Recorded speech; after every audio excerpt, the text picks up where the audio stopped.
So I was sitting around one day thinking about the sickest games I've ever played, and one that always comes to mind is A Hat in Time. No matter how many times I play it, it's always a ton of fun. I've played so many 3D platformers, and A Hat in Time is still my number one. So I decided I needed to tell somebody about how great this game is. So if you're watching this video, hello, and I hope you enjoy the ride. I also thought it'd be a good excuse to finally play through all the DLCs and see if they hold up to the base game. So without further delays, let's get into A Hat in Time.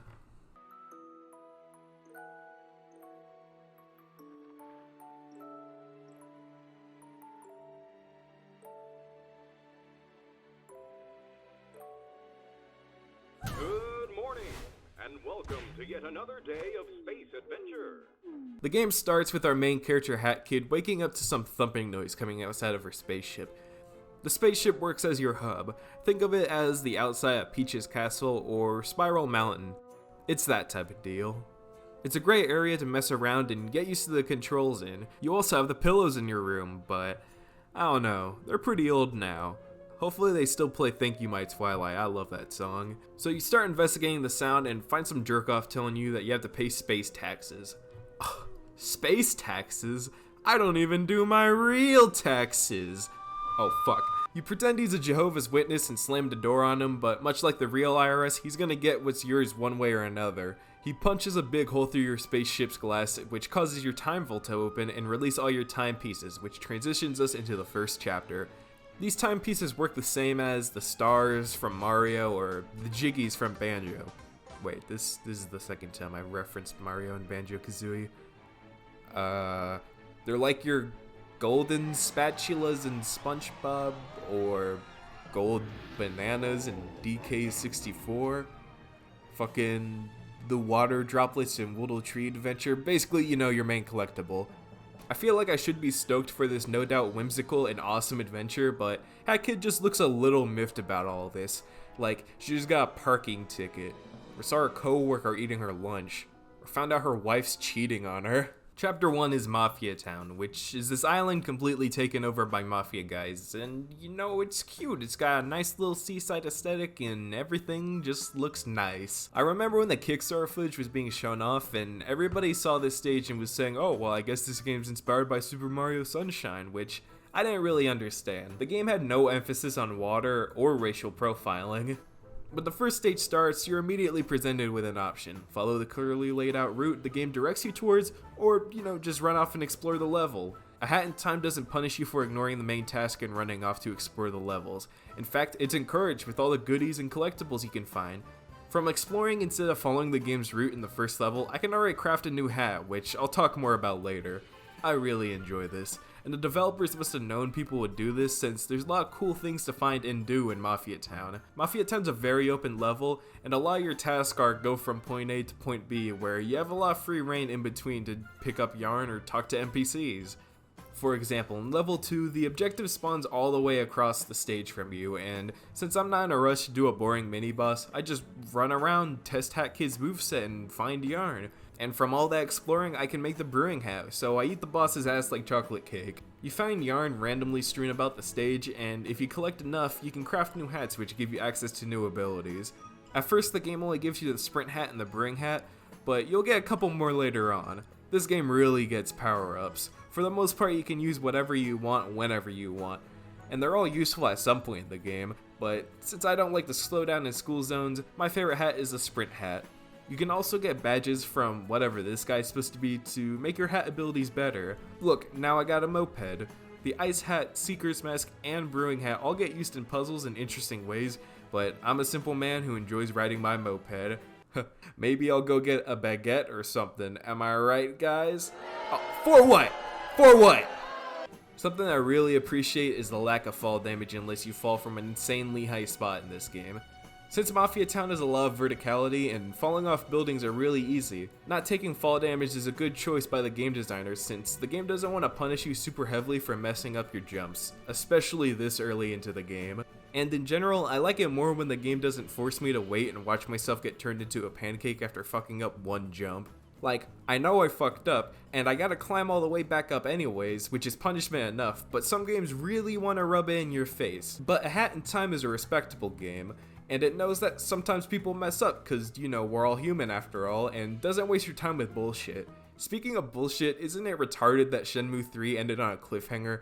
Like, what the fuck? Did this dude really expect he was gonna get enough money for a sequel? He should be lucky he even got a third game. Just end this piece of shit already. Nobody's going to give you money after this monstrosity. But back on topic, the stage's verticality also gives you a chance to get used to how well Hat Kid scales buildings. The first and second level don't really require a good understanding of Hat Kid's moveset, but the third level actually adds some stakes by making if you fuck up, you have to climb all the way back up. Even more in level 6, where if you fall, you'll get burnt by lava. Luckily, Hat Kid has a shockingly simple but versatile moveset, which makes platforming a breeze. You have 3 moves not including Hat abilities: a double jump, a wall run, and a dive.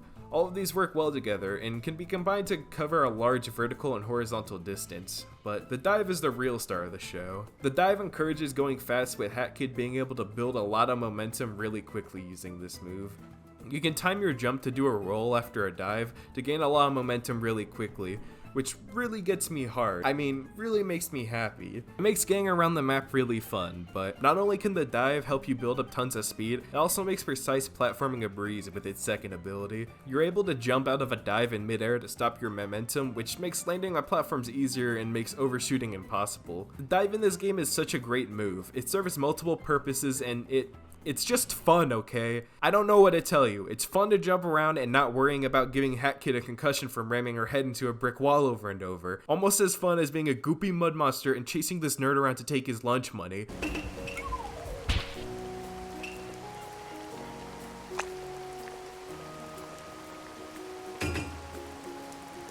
Almost as fun as the time rift stages. After completing enough levels, you'll get a photo showing where a time rift is somewhere in the stage, and when you find it, you get taken to this Mario Sunshine looking void where you get a platform through a bunch of stuff. After you do this, you get a timepiece, but the timepiece isn't the cool part. The cool part is you get a roll for a new color, or hat, at the end of the stage. Look, my Hat Kid's now a Godzilla. I love gacha so much. After level 4, you have the option to continue through Mafia Town or switch over to another chapter, which is something that I always love to see. Giving me the freedom to do any level I want in any order is awesome. From doing all the levels and time rifts in chapter 1, I can actually skip chapter 2 and immediately go to chapter 3 if I wanted, which I think is dope as hell. This is something I love about most 3D platformers. A game like Mario 64, Banjo-Kazooie, or even a bad game like Yooka-Laylee isn't going to circumcise you because you want to go to Cool Mountain instead of getting 100 coins on Thwomp's Fortress. It's all free flow and you can do the fun task while ignoring the bad ones. I do understand why games wouldn't want you to do any level in any order, cause it's a lot simpler to follow a linear path, and it means the player will experience everything you put in the game, but sometimes that stuff just sucks.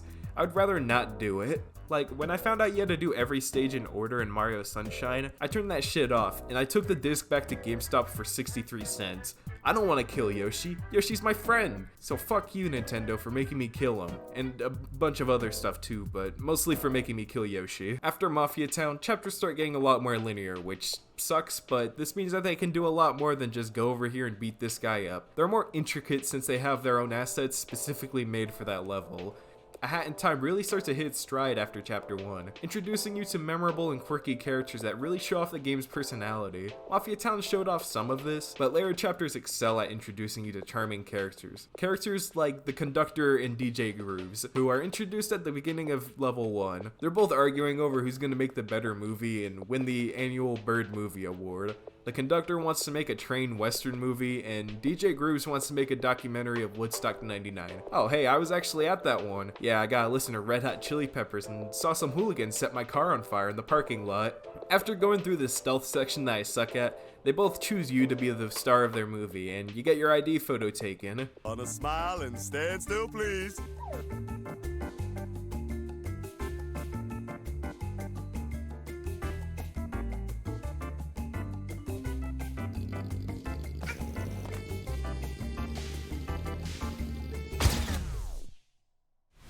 You get a draw on the ID, and you can make it look like anything, but I'll just make it look like my real ID. All the levels in this chapter are incredibly fun, and show off the game's abundance of variety. Now, variety is a difficult thing to achieve in a platformer, because you don't want to change the gameplay into something so far from the original that feels like something the player didn't sign up for, but you also don't want the game to get boring and stale. Battle of the Birds does variety perfectly along with scenarios. Whether you're solving a murder or leading a parade, you're still platforming, not using a shitty combat system or trying to solve some stupid ass block puzzles. Level 5 has great music and some beautiful scenery. It sort of looks like New Orleans, but I'm not completely sure since the last time I went there somebody spiked my drink and I woke up in a high school baseball field's dugout. This level starts off simple with some electricity to avoid, but escalates with fire and then homing missiles flying at you. While all of this is happening, you have to keep moving or else the band following you is gonna wreck your shit. This level is a mad dash to trying to keep moving while also avoiding hazards.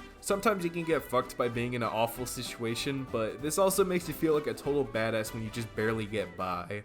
Level 2, Murder on the Owl Express, is the complete opposite of this, being plotting and methodical while also being unique and totally out of left field. This train is infested by crows who ask you these really invasive questions and sort of remind me of these dudes from Psychonauts. A murder happens and you have to explore the train to find evidence and choose who you think is guilty of it, and the game doesn't half-ass this either. The level actually has different endings depending on who you pick. They even gave Hat Kid a detective outfit for this level only. I never would have expected a level like Murder on the Owl Express in a 3D platformer, but it works so well. Even though this level is a lot more dialogue driven, platforming still has a prevalent purpose, so it doesn't feel like a switch from Mario Odyssey to Ace Attorney.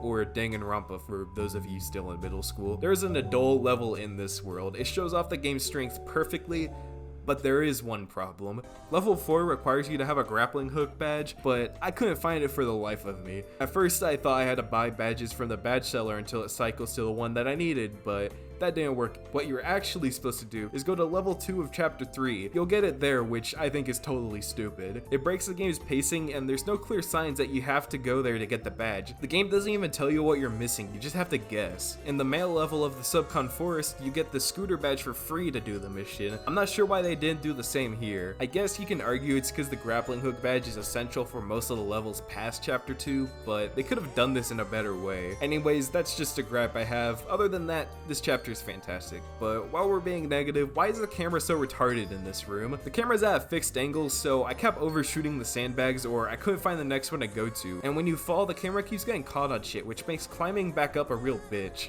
This is mostly a problem in close quarter areas, but sometimes the camera acts a little difficult in open areas too. Oh yeah, and another thing, why are load screens so long and laggy before each stage? It's not that big of a deal, but it's just annoying and takes some of my joy away. It's like going home every day to my stupid bitch wife who I hate. Anyways, I just want to get all of that off my chest.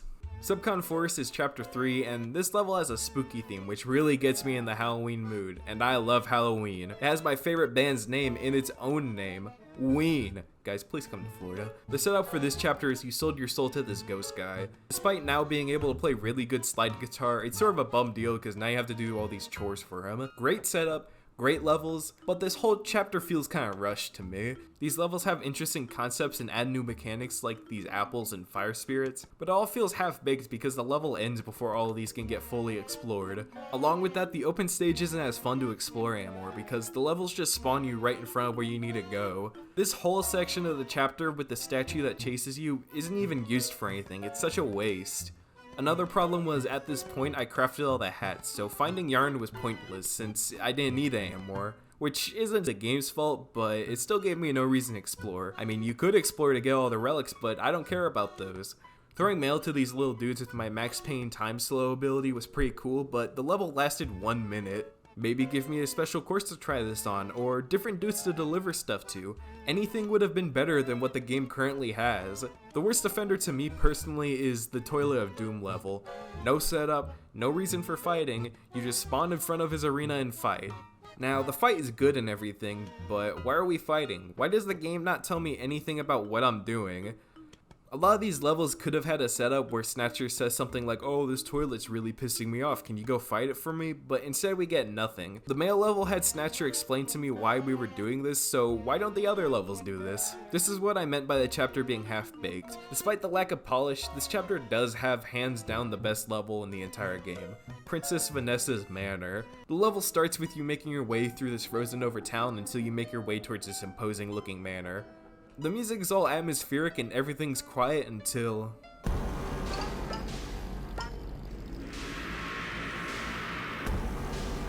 You make your way to the mansion and find out that this is now a full-ass horror game with puzzles and hiding. Now, when it comes to horror games, I'm sort of a pussy, but hiding in closets to avoid enemies doesn't really get to me because I know it's gonna work. But for some reason this level in a hat in time terrifies me. It's a mix of the hard turn this level takes that catches me off guard and the stellar sound design that really gets my heart pounding.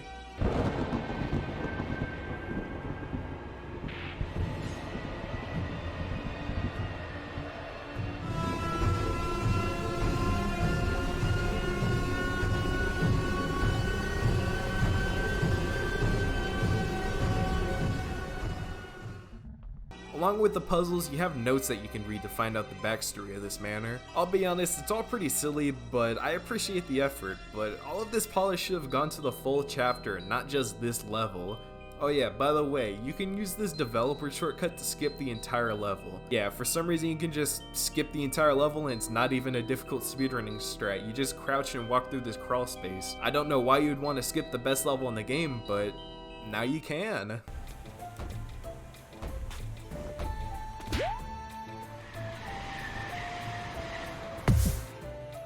Interestingly, this chapter is actually the first thing I wrote about when I came up with this video idea and before playing the game again. For some reason, I really didn't like this chapter. Describing it eloquently with, Alpine Skyline makes you play like a guy who lets other people fuck his wife.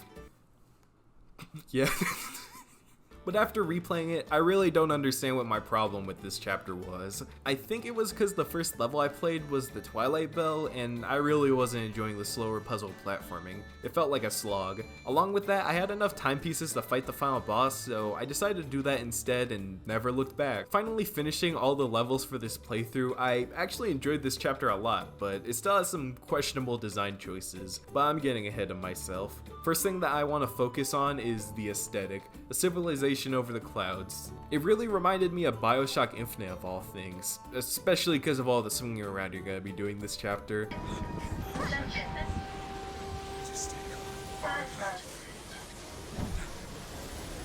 10,000 feet. 15,000 feet. Hallelujah.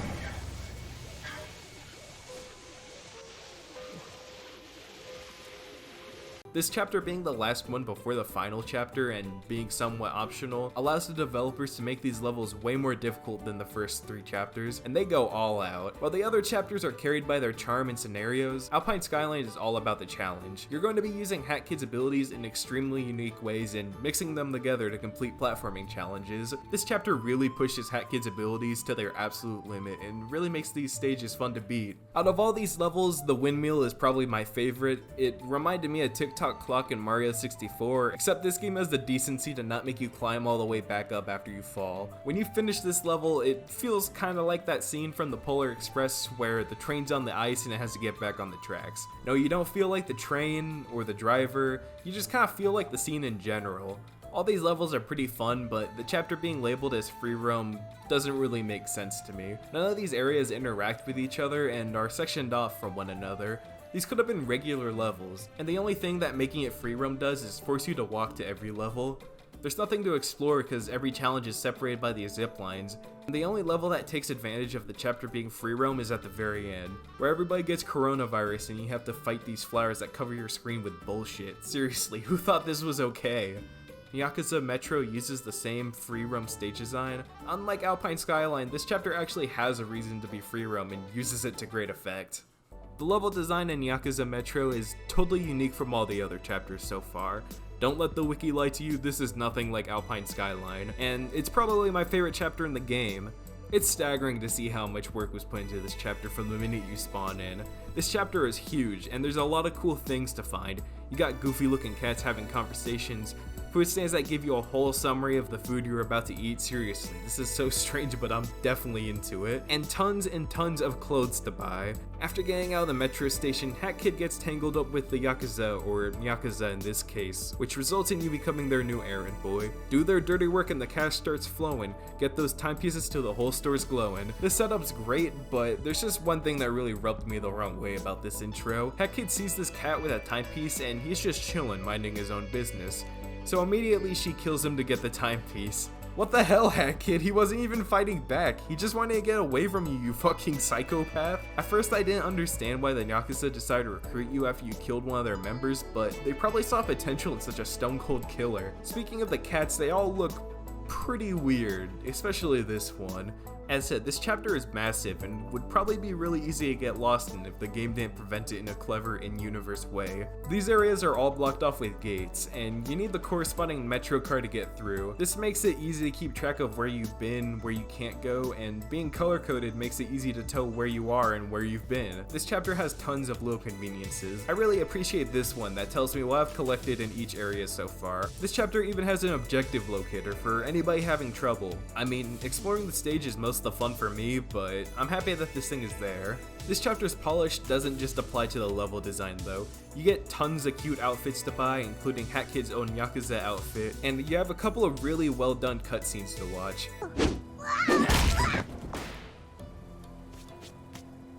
Every timepiece was a joy to find, but the ending was hurt a lot by the chapter's design. One of the main parts of this chapter are these cat trains that you'll be platforming on and avoiding to get through most of the level. They work well and present a lot of fun platforming challenges, but in the ending you're running away from the Empress and it's supposed to be really stressful with all these cats chasing you down. But since the trains work in cycles, a lot of the time you're going to be waiting for the train to get into position so you can start running away again. And in these sections where you're waiting, there's nothing coming after you, so it just kills the tension. But the way you beat the level definitely makes up for it, and this chapter as a whole is so well done that I'm willing to forgive this small mistake. To finish off the DLC levels, we have the Arctic Cruise, or the Seal the Deal DLC. And yes, I know that this is Chapter 6 and Yakuza Metro is Chapter 7, but I'm doing it in the order that I played. If you have a complaint, please file it with the number on screen and I'll forward you to a Hilo and Jim John professional as soon as possible. This chapter consists of only 3 levels that all take place on the ship, with slight deviations. This might sound sorta lame, but the ship is massive. Level 1 starts with you getting introduced to all your friends that are about to board the ship. After getting up this very impractical ramp, you go all around the ship to get familiar with the rooms and layouts, which you definitely should because level 2 has you running around the ship doing tasks on a strict timer. I actually failed this level the first time and I had to walk around the ship to find out what rooms led into each other. On my second tour around the ship, I really got to admire the detail that was put into this ship and marvel at how stupid these seals are. I feel like I should hate the stupid way they talk and how they only cause me trouble, but I just can't bring myself to hate them.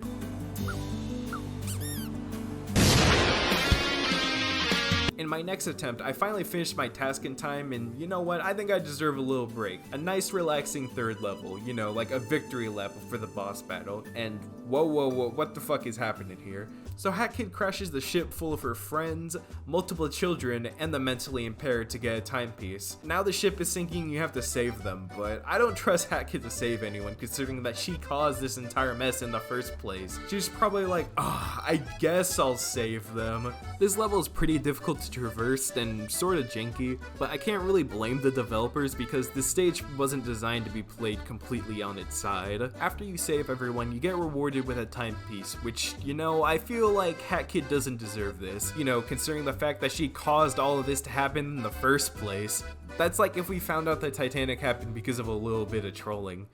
Finally, we're here, at the final level. It's this big old castle surrounded by lava. It gives me a lot of final level in a Mario game vibe, especially Galaxy. Bowser just has a thing for lava, I guess. So we're going through this platforming gauntlet to save all these characters from being judged, enslaved, killed? I'm not exactly sure, but this level sort of blows. This level is just tedious. It's not really challenging, but there's a tons of annoying shit on this level, like, oh, what the fuck, what was I supposed to do about that? And wait, are these the guys I'm trying to save? Why are they attacking me? You know, after thinking about this, why do I even want to save any of these assholes at all? All these guys have caused me this turmoil, and this really isn't my problem. But looking at Hat Kid's track record, she's probably only doing this to get her timepieces back anyways, and helping these guys is just coincidental. Hat Kid thinks like an insect. Everybody is either a tool or an obstacle in her goal to get timepieces. This might not look like it, but this is the face of a psychopath. Anyways, after a final boss that was easier than the toilet and some mass suicide, you have your timepieces back, and the game actually presents you with a choice. Give Mustache Girl one of your timepieces to help her fight the Mafia, or keep it for yourself. Well, since it'd be pretty out of character for Hat Kid to show any sort of empathy, I decided to keep it for myself. and that's the end of the game. Despite how underwhelming the boss is, I can't ignore the spectacle of the whole thing. It's playing this triumphant music, and you got these particle effects all over your screen, and you get a whale on the boss for the last part. It's all really cool and was probably really fun the first time I played it, but the second time I play, it's just a lot lamer because the boss isn't very difficult. I can still respect the spectacle, but I don't know, it's like fighting Bowser for the 50th time. It's not really that cool after you've done it so many times, especially when it's this easy. But I'd hate to end this video on a sour note, so I want to take some time to reiterate how awesome this game is. Listening to me talk about how great the platforming and the levels are for 5,259 words doesn't really give you the full experience. You just have to play it for yourself. A game like this comes out once in a lifetime, and you don't want to miss it. The game is $30 on Steam and was completely worth it. Maybe wait for a sale if you're addicted to heroin or have self-confidence issues, but for everybody else, you should go get it right now. You place first. G-A